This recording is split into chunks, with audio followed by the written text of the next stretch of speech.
Yes, we'd like, Chair. Okay then. I'd like to welcome all attendees and those watching on the live broadcast to the Audit Committee, 3rd of June 2025. That's our Chair. If we can use the mics because they improve the feed quality for everyone. Oh God, yeah, they're in, aren't they? Okay. Right, okay, I shall repeat that because I don't have my mic on. I'd like to welcome all attendees and those watching the live broadcast. I'd like to remind members and attendees of the Wi-Fi network, which is Swindon free, and password, all lowercase, one word, Dream Shine Level. We haven't got any apologies so far, I don't think, sure that way. Chair. Okay. I think all the members are here. Yeah, all the members, no, we're missing them. Claire Deeds has sent her apologies. I'd like to remind members declare any known interest in any matter to be considered and during the meeting if such interest becomes apparent. I'd like them to know that if a member has prejudicial interest, he or she will have to leave the meeting for that item.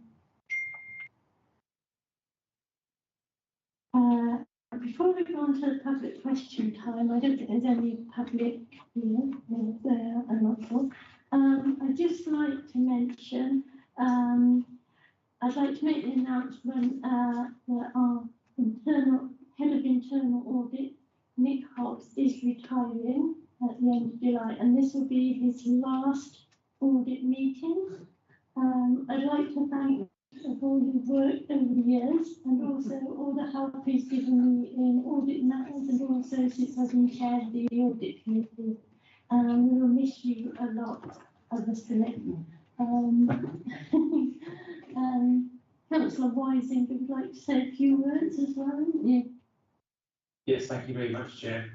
First thing I would like to say is it's an absolute privilege to have worked with Nick for the last 13 years while on this audit committee, and the Chair knows I have the privilege of being Chair. The committee members here and the Swindon Borough Council are losing what I consider to be an extremely talented member of staff. Nick, I believe, started at SBC on the 13th of November 2000. A bit of auditing, you see, Nick. So he's been here just under 25 years, and his first position here was as audit manager. He then held that position for approximately 18 months, and the person who was then head of internal audit had to go off on long-term sick, so Nick was appointed to act as head of internal audit, which he did for approximately 18 months. And having done such a fantastic job as deputising, which Nick is through and through, Nick officially then became head of internal audit later in 2003.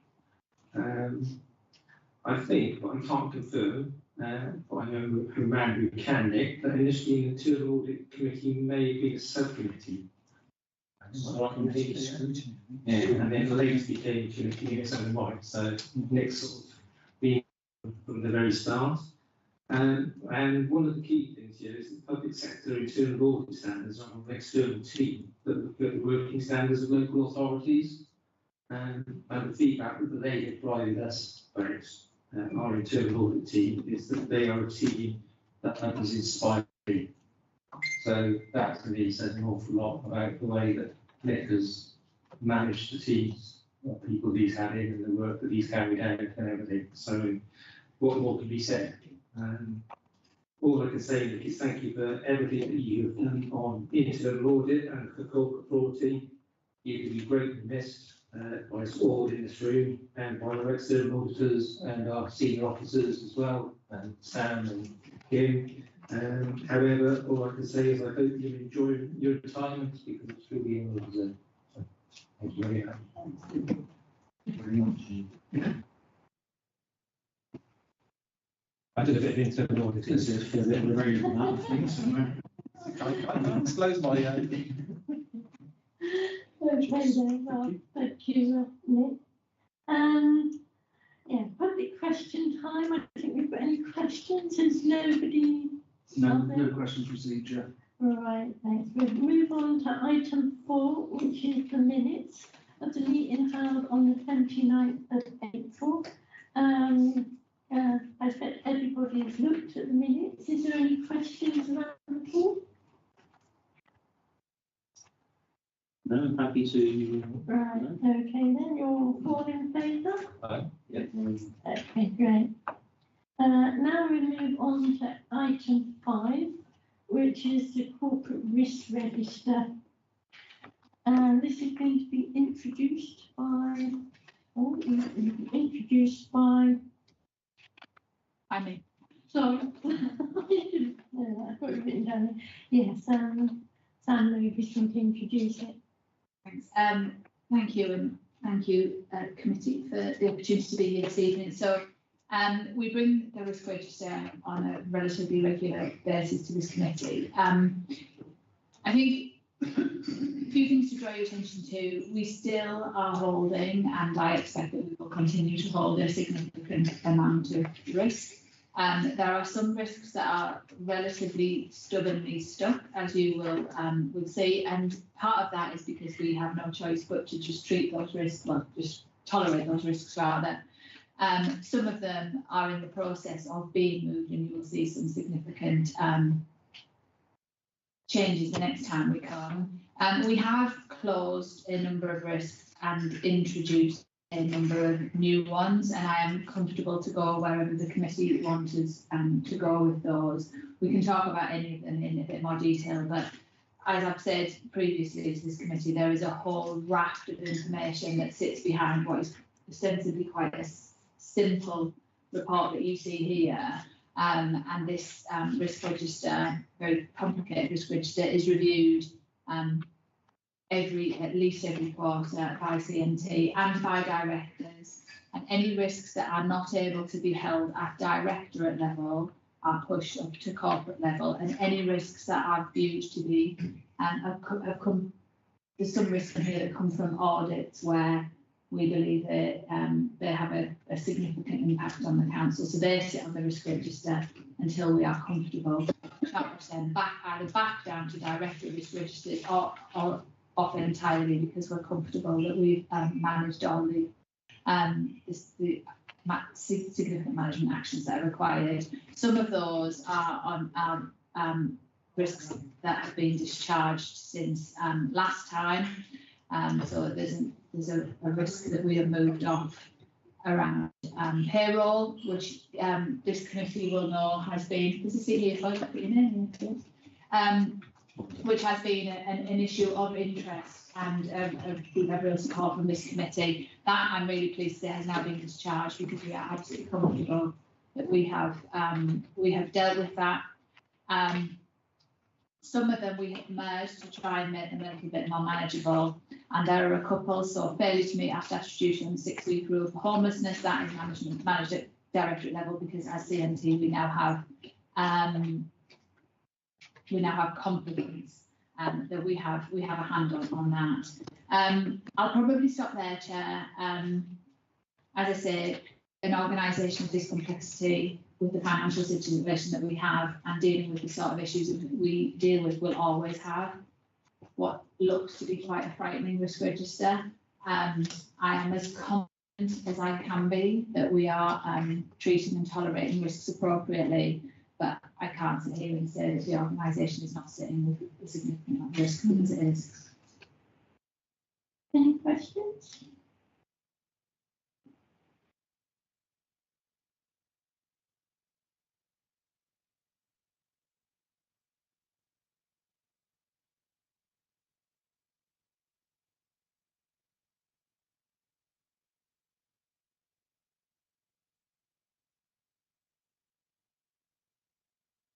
No questions. Thank you for that. Yeah, I'd just like to say, I think that are we happy to endorse the risk management approach and the risk captured in the corporate risk register? Yes. Okay, all in favour for that? Thank you. I move on to agenda item 6, which is the annual statement of accounts. And thank you. Chair, yeah, this is just a report to update you on where we are with the development of the 24-25 statement of account, just providing assurance we're on track in terms of status and timescales. And also there is a appendix setting out updates against the action plan from the last audit. Most of this you have seen previously, but there were a few items that are on page 37 to do with land and buildings testing, and there's an update on there in terms of the asset register and how that will be managed, linking back from the evaluation reserve. And then I'm just on the other pages.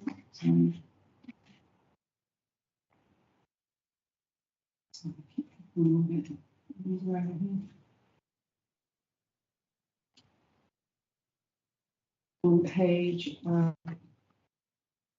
40, there are all around housing, a reconciliation that will make the work of the external auditors easier to understand the working papers. So that requirement is being implemented, but one of the recommendations was about a specific code that's not considered necessary.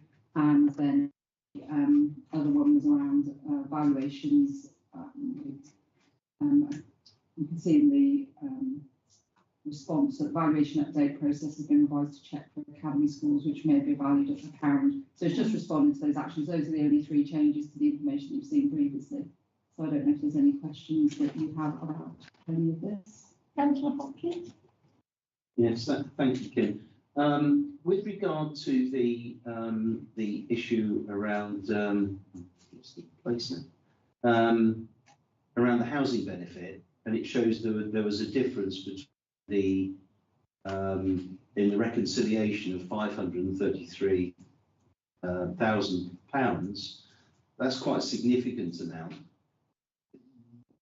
What was the outcome of that? Has that been has that now been reconciled? It's been reconciled. It was the working papers for the auditors to follow that left some questions. So yes. This is just about improving the documentation of it rather than it not actually being reconciled. It was just that the information that they were using wasn't sort of following the reconciliation internally. So it's just about making sure the working papers are adequately presented so that they are really clear and can follow it. There is no actual reconciliation difference. It's just that in the source documents that they used, they couldn't follow that trail. So we were able to demonstrate, and the working papers going forward will clearly set that out so that that's not a recommendation required going forward. Yeah, that's not nice to hear. Because otherwise it was quite a significant amount. Yeah. Any other questions? Okay. The committee is happy to note the report. Yes. Okay, thanks.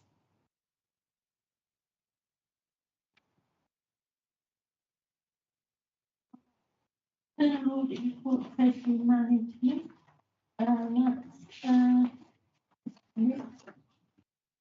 Thank you, Chair. Audit committee's terms of reference include that the committee should provide effective scrutiny of treasury management policies and practices. So internal audit carry out some form of audit of treasury management on an annual basis to give audit committee assurance that processes and procedures are working satisfactorily. Full internal audit reports attached as appendix 1 on page 47. I'm pleased to say that we're giving good assurance that things are operating effectively, and happy to answer any questions you may have on the report. Anybody have any questions?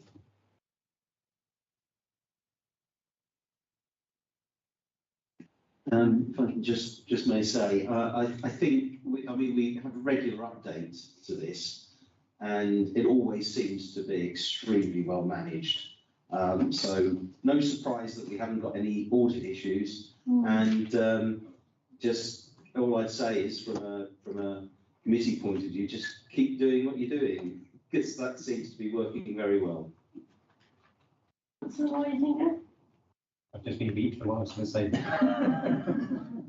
Well, let me, because you definitely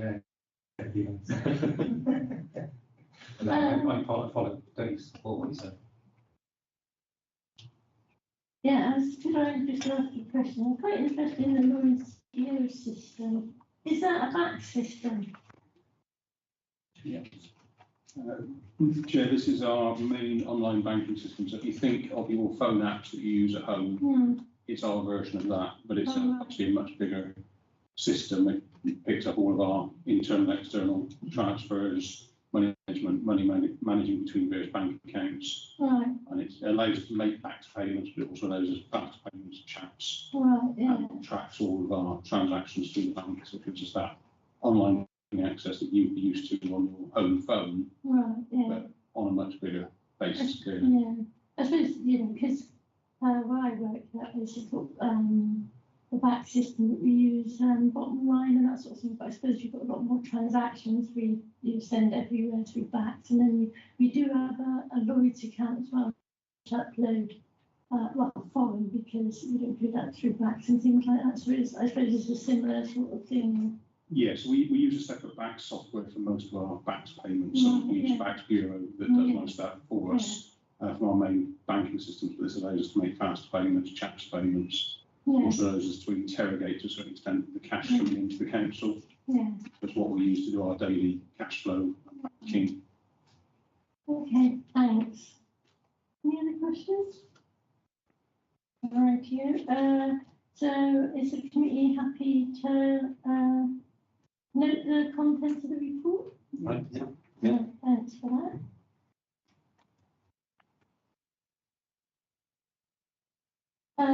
Right, the next one, treasury management performance. And that's you. Chair. Yeah, so as is normal at this time of year, we bring you a position on the outcome position before it goes through the cabinet. Oh, sorry. We've got the borrowing information there that shows what we took out in terms of total loans over 24-25, which is a total of 45 million. We also took out some short-term loans during that same period. We've got all the statistics there in terms of what our average debt is and our average interest rates. As you can see, they've risen slightly over the last 12 months in terms of our average rates, and that's reflected what's going on in the market at the moment. In terms of investments, you can see our general returns there. We had on average £48 million invested throughout 24-25. You can see the various returns we've got on the various reports. You've got the SONIA rate there at 4.88% is close comparison to what we were achieving on our investments that we're putting out on short term. Most of our investments are only done on a 2, 3, 4 week basis because our cash flow is such that we manage it on a short term basis to avoid borrowing ultimately.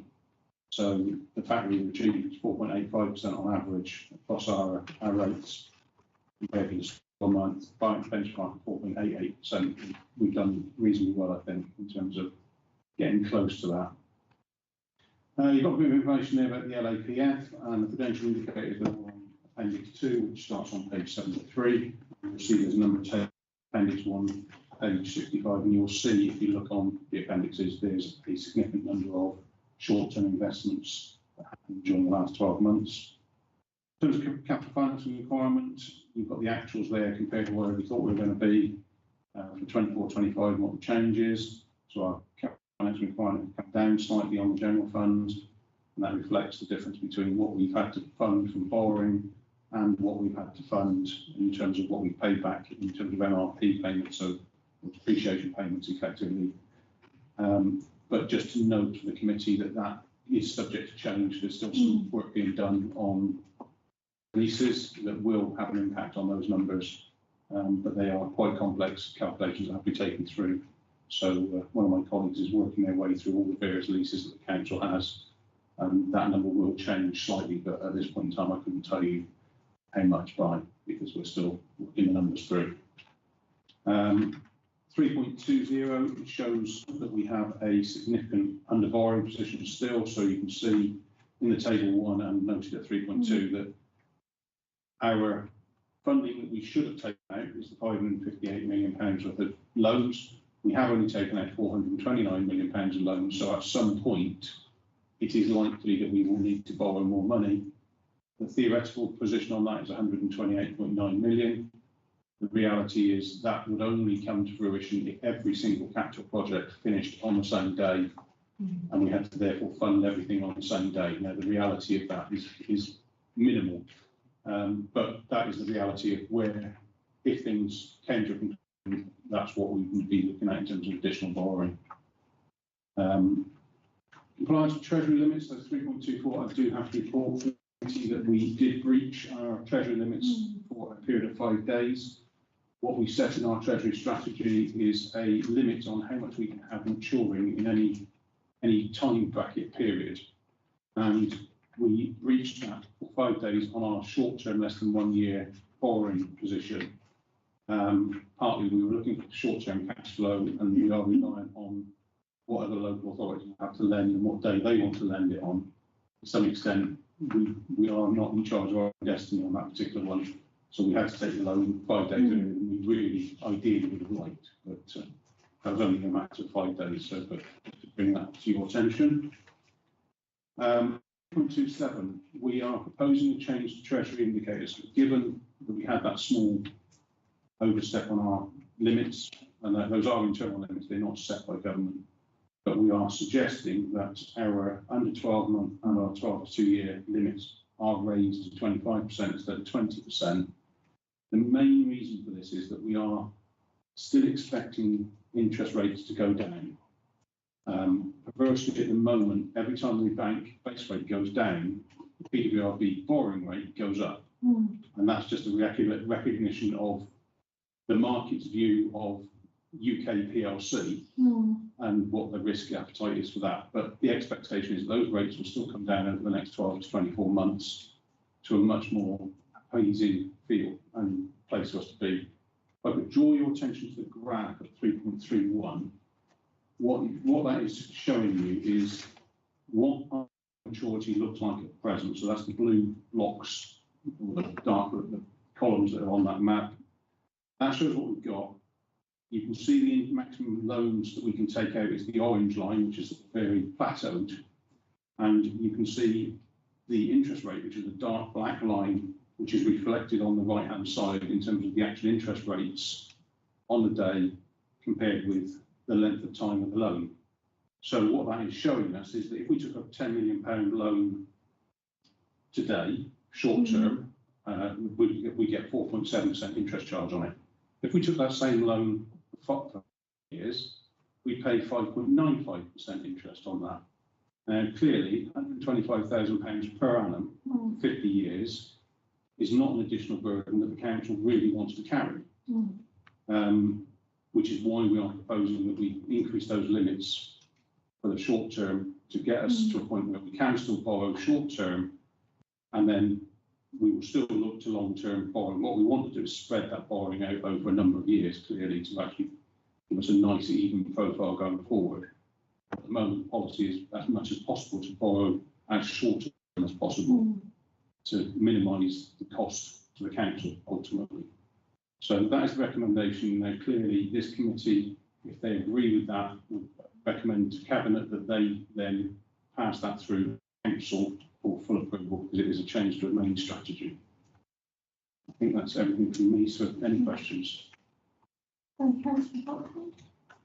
Yeah, I'd just like to say that it appears to me to be quite a sensible way of approaching it.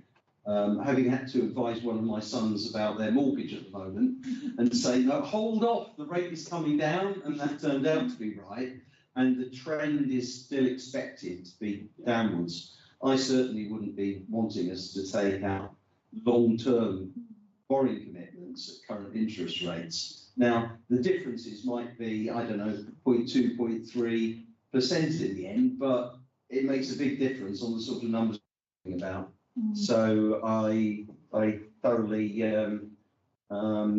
support that approach, and if that means that we have to change the ratios to be able to fit within our requirements, then that's what we should do, because that seems to be the appropriate thing.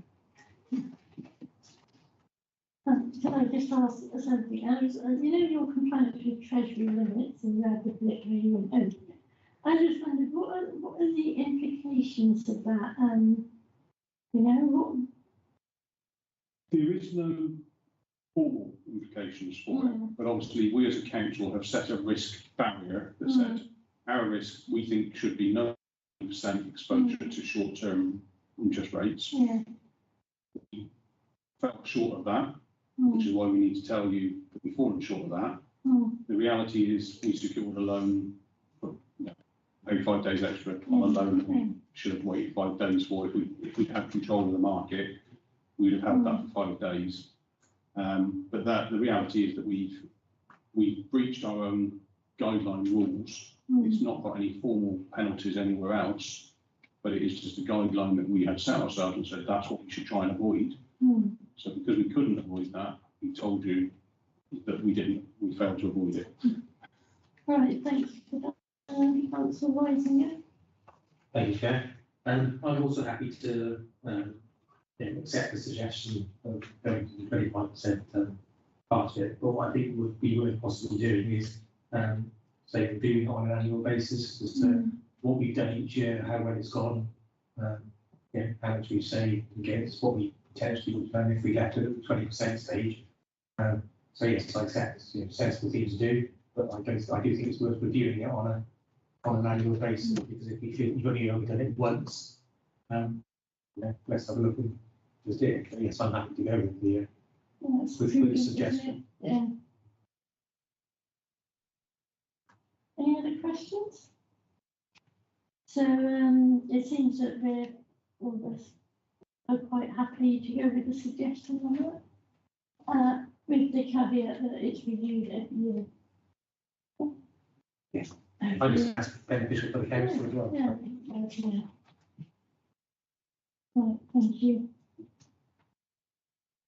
Right, we're on to thank you, Ian. You've got that formally noted, sorry. You've got that formally noted, because this is what we're doing. Yeah. We'll have to do it again. Right, item number 9 is provide receipt for financial management FM codes.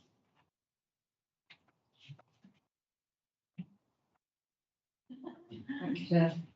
So this is an update on the financial management code. This is SIPFA's financial management code to provide assurance around the SIPFA's statement of principles of good financial management. It seeks to tie together all the various codes that we operate by. It links in with the annual governance statement and various other assessments that we do.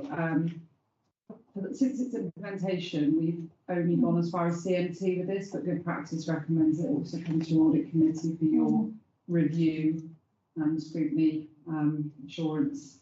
So the report sets out the framework on page 76, I think it is. You can see there's a sort of diagram that hopefully makes it easier to sort of see how this all links together. So you've got the sort of principles of good financial management that's set out by SIPFA, and then underneath it you've got various requirements set out by the code. Those requirements then within the code, and if you would like to see the code, I can absolutely share it with you. It's about 144 pages worth of document. But what I'm trying to do is just give you the headlines from it. So within the code, it sets out some key questions to ask of, sort of leadership and management, so that, because this isn't a finance thing, this is about the role of the whole of the organisation in good financial management. So this is the self-assessment linked to those requirements and using those recommended questions by SIPFA. So Appendix 1 is that self-assessment. The process that we've been through is, I, with the support of many others, have kind of populated the self-assessment, and then it's gone through. We've had a discussion at CMT about it, and for the first time this year we're bringing it into Audit Committee for you to review and seek assurance on anything or clarity. It's got an attached to it where we've identified things. It's not exhaustive. This isn't saying there isn't anything else that we might wish to look at in the future, but see this very much as it's an annual process that we will follow anyway, and then we can just build on it over time. I don't believe there should be anything in here that is any surprise to all of you. And in fact, I did feel that it was kind of a bit repetitive in terms of things that you will have heard and read elsewhere through other things that we've done. And that kind of in a way is a good thing, because it does mean that we kind of are doing these things. But as I say, if there is anything that anybody's got any particular questions about or would like to understand a bit more about, then you can let me know where you want to go with it. Any questions, anybody? Or are you still thinking about it? No, I actually think it's a good thing to report in, and well worth going to do. I think you need to go on it, expand on it. You know, it's one of those things you go through, and as the process continues, we may come up with something we think should go in it, or we might think of something should come out of it. So but there's always a starting point. I just got a question now. Obviously, there's the actions. Where do you measure the action? When will we see if the actions have been put in place? Yeah, so I'll take that away, and this will have it'll have a responsible officer attached to it and a timeline. I just in terms of the iteration of doing this, it just wasn't enough time. Yeah. But I would expect us to review that and bring it back in. Now, whether it's the requirement is to bring it back in annually, so we do a self-assessment, and what I would probably be looking to do is just next year to say this is the progress against those actions and anything else that we've identified through that self-assessment, unless anybody has a different view. I think because when I was looking at it, there were it was quite repetitive in terms of the things that we shared elsewhere through various other reports. It didn't feel like it highlighted anything particularly new or exceptional. So I'll be guided by you if you'd like to see something different. Yeah, that seems sensible. Councillor Hopkins? Yeah, and page 10 of the report, page 88 of the documents, I think, it refers to the authority uses an appropriate documented option appraisal methodology to demonstrate the value for money of its decisions. And one of the things that I think I've mentioned before is having a proper investment appraisal methodology to determine the value of investments that ultimately are supposed to lead to savings and ultimately cash flow benefits in the longer term. So the question is, do we use discounted cash flow, internal rate of return and similar methodologies in that process? Or is it simpler than that?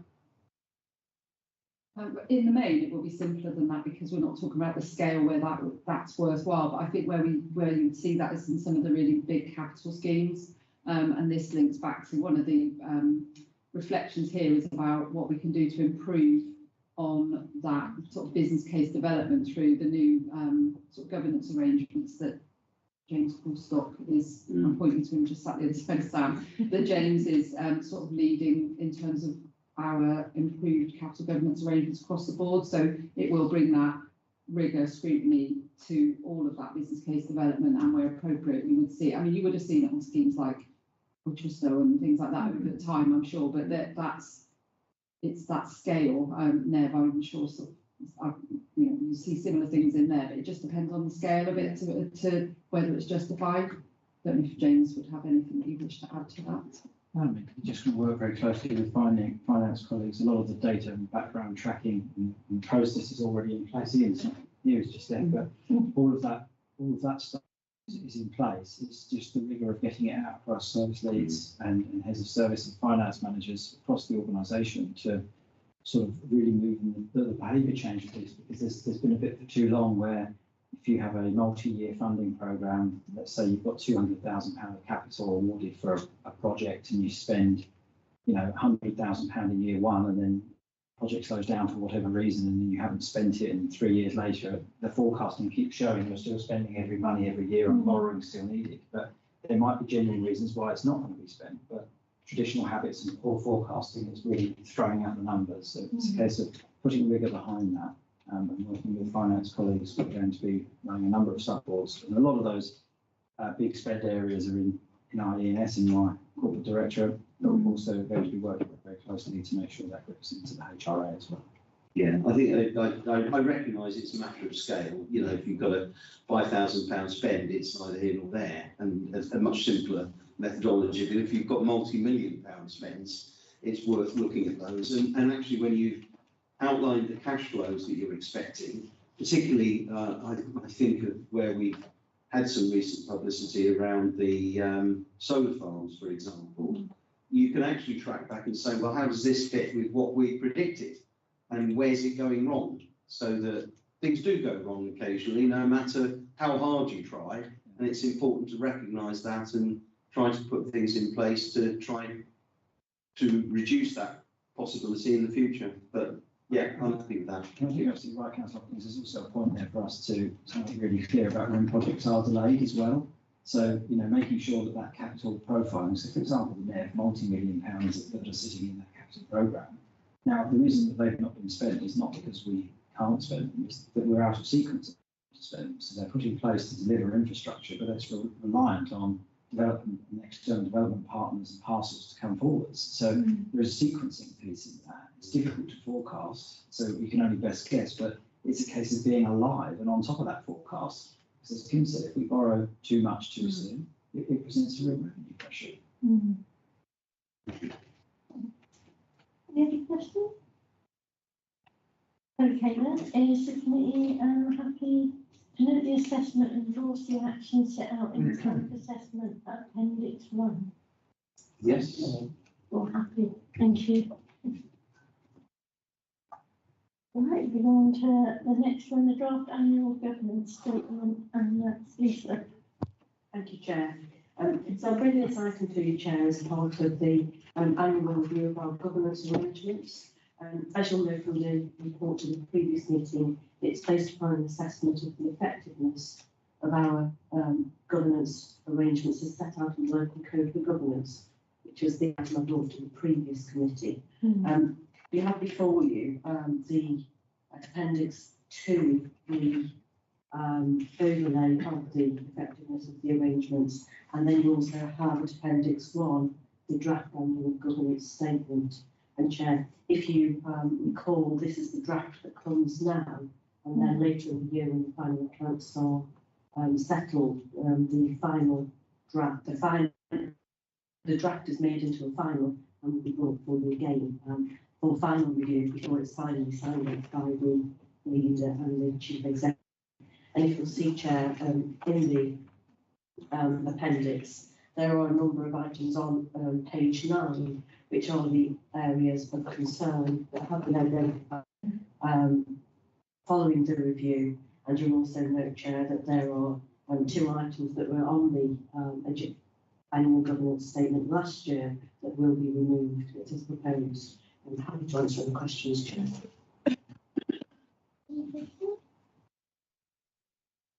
I got one. That's really sort of on appendix 3. The internal audit and the audit committee going to have sight of the returns.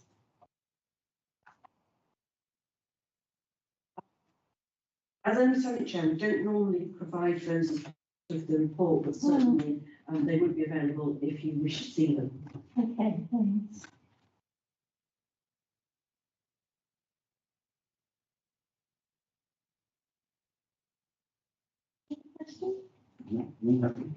Okay, well, thank you for that.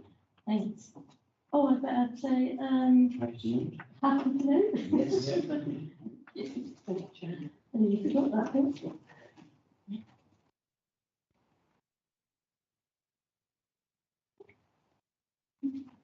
Right, item 11, fighting fraud locally, self-assessment. That is Nick.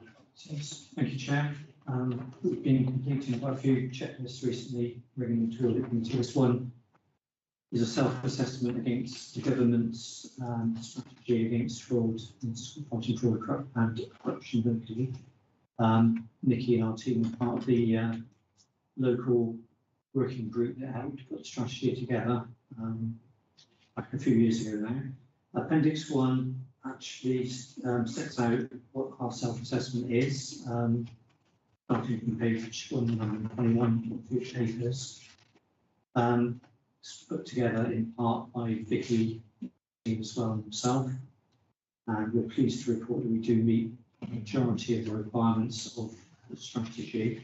The two main areas that we probably need to focus on going forward are how we report to and interact with the cabinet member for finance and audit on fraud issues, and also the accounting fraud and corruption strategies in need of update. So, happy to answer any questions, members. Yeah, the first one is actually, it's just a question really about, we had the DBS checks. We have them yearly. I'm not quite sure how often councillors have DBS checks. Yeah. Oh, I think they last 3 years, don't they? do they? Yeah, I think so. They don't last 3 years, but we, I think as we go into an annual, a 4-yearly cycle, it would make sense to do them at the start of those 4 years. Yeah. The DBS doesn't actually run out, but we are reviewing currently the council's approach to colleague DBS check for those who need them. But yeah, I think when we get into an annual council cycle, we'll do them every 4 years. Come and all. Okay. Any other questions? I'd just like to say again, this is an area which we cover quite frequently, and the work that your team does on this area, I think is exemplary. The findings that they come up with are very, very valid. Thank you.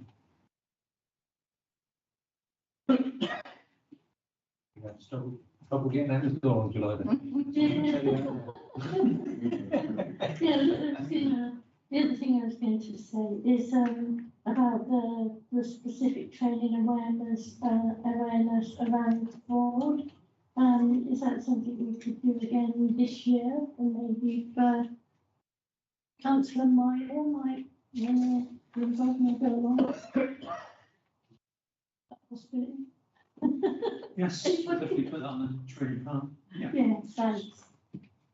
So, no other questions. Are you happy to note the report?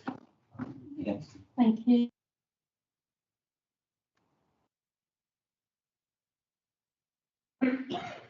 We're on the last one now, which is head of internal audit and corporate fraud progress report. Chair's my usual update to committee, setting out audits we've completed since the last committee meeting, and also noting progress against the quarter plan. Appendix 1 sets out the audits that we've completed, and Appendix 2 the progress against the plan. I've also added in as Appendix 3 members requested information regarding progress in implementation of agreed audit recommendations. So I've got a very brief summary on Appendix 3. Happy to take any comments on that as far as presentation, whether it contains the information you need, or whether you wanted some more detail on that. Appendix 4 sets out progress in where we are with complying with the best practice which we brought to audit committee in previous meetings. And Appendix 5 is progress against compliance with best practices as far as evaluating the impact and effectiveness of the audit committee. There's quite a few appendices there, so going forward, what's planning to do is just bring one appendix, sort of merge them all together, and just give you the progress on outstanding actions rather than bring the whole lot each time. I'm happy again to answer any questions that members may have.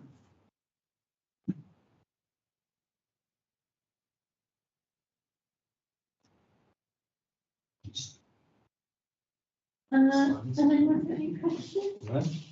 All right, I thought so. First of all, yeah, staffing. We are currently carrying one vacancy of corporate investigator. Is that in progress, or is it just somebody that's, as part of the recruitment freeze, not going to get at the moment? as part of the recruitment freeze, but also we need to reevaluate as to how best to fill that role, and whether that role actually needs to be in. I'll leave that to my successor. Okay. There's some other things on it, but I don't know if it's actually to do with the report, or just some of the things that's actually in the report. So I don't know if it's worth asking them here, or just bring those things and back. It's just not asking now actually. Absent management. I just wondered how this is on appendix 1, page 140, recommendations. I just wondered how was it worked out? Yes, Swindon Council report 12.7 days of absence full-time equivalent at the end of February 2005. And so ours is higher. Does that mean 2025? Yes. So yeah. So ours is higher at the moment at 10.6 days of absent per employee. I just wondered out. I mean, I just wondered how it worked out. We don't know, do we? I've never worked in it. Just sort of wondered. But it's not important. I could just ask Neil something. If I can come in here, because it is an area where I've spent most of my career, but not just on absence management, which is one element, but certainly it depends. 12.7, it may well be above what we see across comparative organisations, and it's not a huge difference, but there is there.